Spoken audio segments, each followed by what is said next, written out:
Add a fresh whiteboard slide to your presentation anytime and create a space for more annotations, facilitating activities, discussions, or for whatever you need.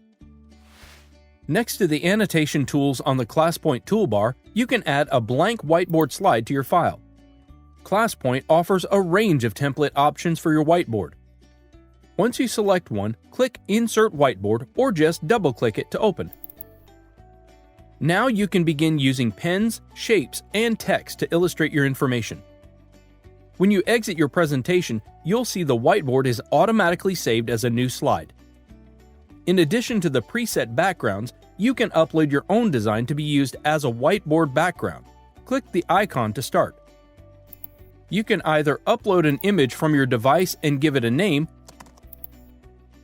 or you can use a current slide. Then, click to use the current slide and continue to add as many whiteboard backgrounds as you'd like. Any background can be renamed, changed, or deleted. Now, back at the whiteboard icon on the toolbar, toggle to show your custom whiteboards. You can see the 2 whiteboards we just added.